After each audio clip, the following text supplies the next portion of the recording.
បាទសួស្តីបងប្អូនថ្ងៃនេះយើងជួបគ្នាសារជាថ្មីម្ដងទៀតដោយការពិវត្តអូមុនខ្ញុំបានបង្ហាញក៏ដូចជាបង្រៀនបងប្អូននៅកន្លែងការពារទៅលើកិច្ចការផ្ទាំងកិច្ចការរបស់បងប្អូនចាំថ្ងៃនេះខ្ញុំសូមបង្ហាញក៏ដូចជាបង្រៀនទៅលើការរៀបចំសម្លឹកកិច្ចការឲ្យបានត្រឹមត្រូវទៅតាមកម្មវិធី Microsoft Excel ក៏ដូចជាការ print នៅលើกระดาษផ្សេងៗចឹងដើម្បីในការកំណត់ក៏ដូចជារៀបចំសកម្មកិច្ចការឲ្យបានត្រឹមត្រូវចឹងខ្ញុំសូមអានទ្រឹស្ដីបង្ហាញបងប្អូនណាចឹងការរៀបចំសកម្មកិច្ចការកំណត់ប្រភេទក្រដាស់និងចោលកែមក្រដាស់មានសារៈសំខាន់ក្នុងការងារណាចឹងវាមាន2ក្នុងហ្នឹងគឺទី1យើងចុច page layout tab បន្តមកទៀតទី2ចុចត្រង់ page setup ចុចពាក្យថា dialog box ហើយនឹងបន្តមកទៀតគឺសិក្សាអំពី page tab ណាអញ្ចឹងនៅក្នុងនោះគឺមានorganization ក៏ដូចជា portrait ជាប្រភេទกระดาษបញ្ឈរក៏ដូចជា landscape ជាប្រភេទกระดาษផ្ដេកណាហើយនឹង scaling ទំហំกระดาษadjust to 100% កំណត់กระดาษធម្មតាហើយនឹង fill to លក្ខកិច្ចការឲ្យសល់មួយទំព័រ page size សម្រាប់កំណត់ទំហំกระดาษជាទូទៅกระดาษដែលយើងប្រើគឺជាក្រដាស់ A4 ណាអញ្ចឹងខ្ញុំសូមចូលទៅបន្តទៀតmargin tape សម្រាប់ចោលកែមក្រដាស់ដូចខាងក្រោមដូចជា top សម្រាប់ចោលកែមក្រដាស់ខាងលើបតង់សម្រាប់ចោលក្រដាស់ខាងក្រោមក៏ដូចជា lift សម្រាប់ចោលក្រដាស់កែមខាងឆ្វេងដូចជា right សម្រាប់ចោលកែមក្រដាស់ខាងស្ដាំ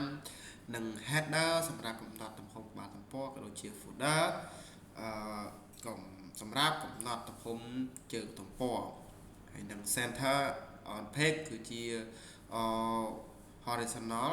សម្រាប់តម្រឹមសន្លឹកកិច្ចការនៅចំកណ្ដាលជួរដេកហើយនឹង vertical សម្រាប់តម្រឹមសន្លឹកកិច្ចការនៅចំកណ្ដាលចូលដែលជួរឈរ print view សម្រាប់បង្ហាញសន្លឹកកិច្ចការដែលយើងធ្វើមុនពេលបោះពុម្ពណាបងចឹងខ្ញុំសូមចូលទៅបន្តទៀតតែខ្ញុំចូលចំអិនស្ដីចប់ខ្ញុំនឹងចូលទៅបង្ហាញបងប្អូនម្ដងមួយដើម្បី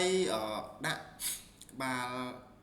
ក្បាលក៏ដូចជាជើងទំព័រក៏ថា header និង footer ដើម្បីដាក់ក្បាលទំព័រយើងត្រូវចុចទៅលើ insert tab ចុចលើពាក្យ header and footer ចឹងជាបន្តទៀតគឺបន្តមកវានឹងលោតបដូររូបរាងនៃសន្លឹកកិច្ចការទៅជា page layout ណាទម្រង់នេះគឺមាន3ចម្លោះនៅក្នុងបរិវេណheader footer list enter center and right នឹងបន្តមកចុចទៅលើប្រអប់នីមួយៗរួចវាយពាក្យបញ្ចូលណានេះគឺជារូបភាពនៃការដាក់ទំព័រក៏ដូចជា header និង footer ក៏ដូចជាកំណត់កណ្ដាស់អញ្ចឹងសម្រាប់វីដេអូនេះខ្ញុំបង្ហាញចំណុចទាំងប៉ុណ្ណឹងហើយនេះគឺជាទ្រឹស្ដីបន្តមកទៀតខ្ញុំសូមចូលទៅផ្ទាំងកិច្ចការដើម្បីបង្ហាញបងប្អូនហើយយើងចប់ពីវីដេអូនេះមួយទៅដល់ពេលដែលចប់ពីវីដេអូនៃការកំណត់กระดาษដូចជាការកំណត់កែមផ្សេងទៅ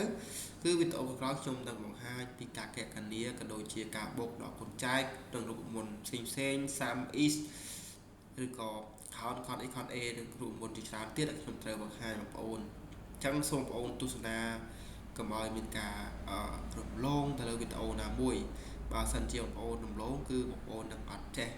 ពីរបៀបប្រើប្រាស់កុំព្យូទ័រឲ្យបានត្រឹមត្រូវទៅតាមតិធីត្រឹមត្រូវទៅតាមស្តង់ដារនោះទេអញ្ចឹងកុំឲ្យខាត់ពេលយូរខ្ញុំសូមចូលទៅផ្ទាំងកិច្ចការយើងតែម្ដងអ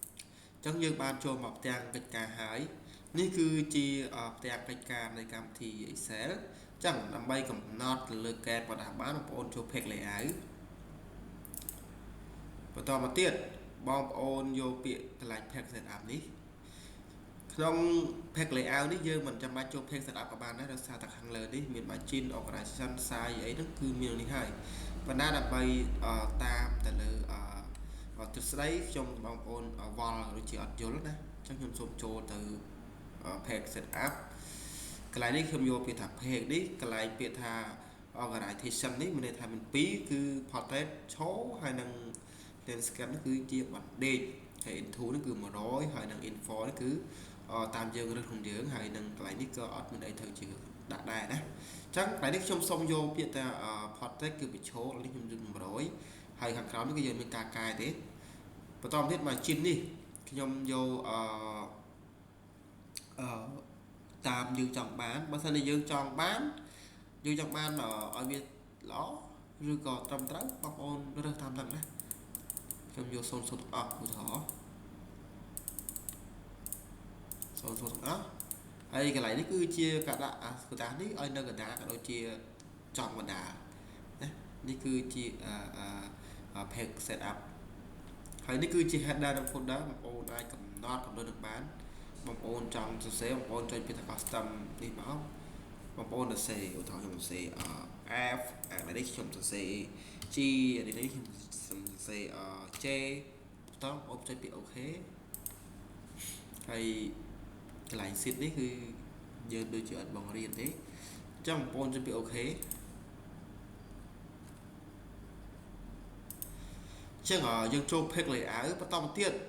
យើងចង់ចូលកន្លែង page setup ក៏បានឬក៏យើងមិនចាំបាច់ចូល page setup ទេព្រោះដូចតែគ្នាទេណាបងប្អូនចូលមកពីកន្លែងនេះក៏បានដែរអញ្ចឹងកន្លែង margin នេះគឺការកំណត់កែមជាធម្មតាគឺយើងយកទៅលើ narrow ណា narrow នេះគឺជា standard នៃការប្រើប្រាស់ទាំង Word ទាំង Excel ខ្ញុំយក narrow ហើយនឹង organization នេះខ្ញុំយកពាក្យថា portrait ក៏ដូចជា landscape គឺជាការបញ្ឈរឬក៏ផ្ដេកណាតាមបងប្អូនត្រូវការធ្វើទេកិច្ចការអញ្ចឹងបើសិនជាផ្ទាំងកិច្ចការបងប្អូនផ្ដេកបងប្អូនយកពាក្យថា landscape នេះមកបើសិនជាបងប្អូនផ្ទាំងកិច្ចការបងប្អូនឈរបងប្អូនយក portrait នេះមកណាហើយបន្តមកទៀតគឺ size គឺជាការកំណត់ទំហំกระดาษដែលយើងប្រើប្រាស់សប្តាហ៍នេះគឺជាกระดาษ A4 បងប្អូនគ្រាន់តែចុចទៅលើ size បងប្អូនយកពាក្យថា A4 នេះ A4 គឺ210គុណនឹង297មីលីម៉ែត្រនេះគឺ A4 នេះគឺជាការកំណត់กระดาษណាក៏ដូចជា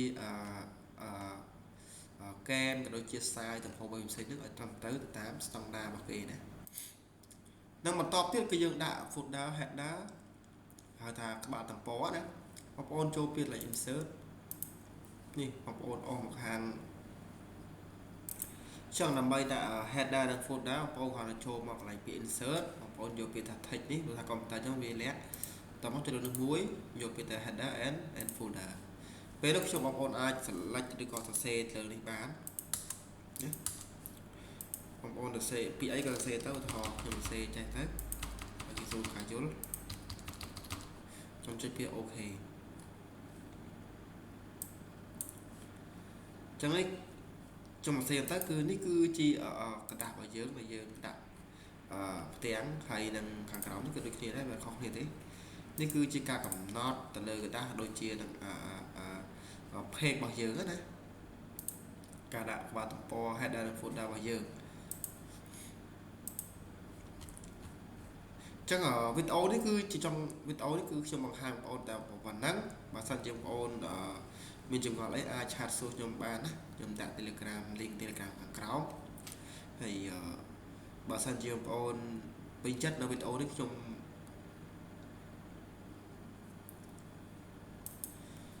ចឹងវីដេអូនេះខ្ញុំសូមបង្ហាញបងប្អូនតែប៉ុណ្ណឹងហើយវីដេអូក្រោយទៀតគឺខ្ញុំបង្ហាញទៅលើការកណនីរូបមន្តផ្សេងៗណារបៀបកណនីរូបមន្តច្រើនទៀតបងប្អូនត្រូវការធ្វើឬក៏ត្រូវការយកមកសិក្សាជាបន្តវីដេអូក្រោយខ្ញុំនឹងបង្ហាញបងប្អូនពីការកណនីរូបមន្តផ្សេងអញ្ចឹងសម្រាប់វីដេអូនេះផងដែរគឺខ្ញុំសូមបញ្ចប់តែប៉ុណ្ណឹងសូមអរគុណបងប្អូនដែលបានតាមដានតាំងពីដើមដល់ចប់បើសិនជាបងប្អូនពេញចិត្តនៅវីដេអូរបស់ខ្ញុំសូមបងប្អូនជួយចុច like share comment ជាមួយចុច subscribe ដើម្បីទទួលបានវីដេអូថ្មីៗជាបន្តទៀតក៏ដូចជាលើកទឹកចិត្តដល់រូបខ្ញុំផងដែរអញ្ចឹងជាចុងក្រោយសូមអរគុណនិងសូមជម្រាបលា